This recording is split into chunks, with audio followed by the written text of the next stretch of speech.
এই মুহূর্তে সবচেয়ে বড় খবর দর্শক বন্ধুগণ, বিগ ব্রেকিং নিউজ।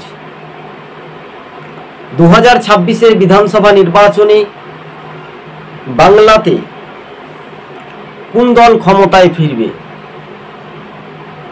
আন্দোলন হচ্ছে, প্রতিবাদ হচ্ছে, পুলিশের লাঠির আঘাতে চাকুরি প্রার্থীরা ছটপট করছে, কাতরাচ্ছে, তাই না?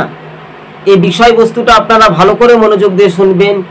এবার পশ্চিমবঙ্গে দেখুন, Trinamool, BJP, CPM, Congress, ISF বা অন্যান্য রাজনৈতিক দল তারা কি এবার পরিবর্তন আনতে পারবে?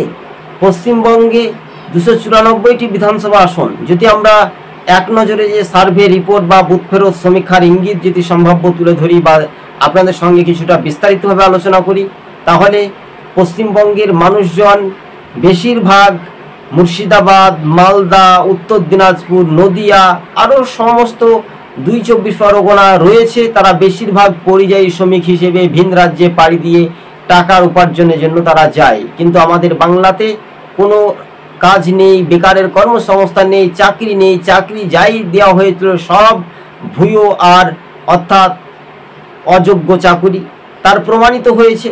তার প্রমাণ দেখাতে গিয়ে এবার বিকাশ ভবনের সামনে যখন চাকুরি প্রার্থীরা আন্দোলন করছেন, তখন তাদেরকে যেভাবে অমানবিক অত্যাচার করানো হয়েছে পুলিশ দিয়ে, তাহলে পুলিশ প্রশাসন বা সরকার পক্ষ কিছুটা মান্যতা দিত যে ঠিক আছে, তোমরা আন্দোলন করছো, করো, এই আন্দোলন শান্তিপূর্ণভাবে করো, কোনো রকমের সরকারি সম্পদ নষ্ট করবে না, তাহলে হতো।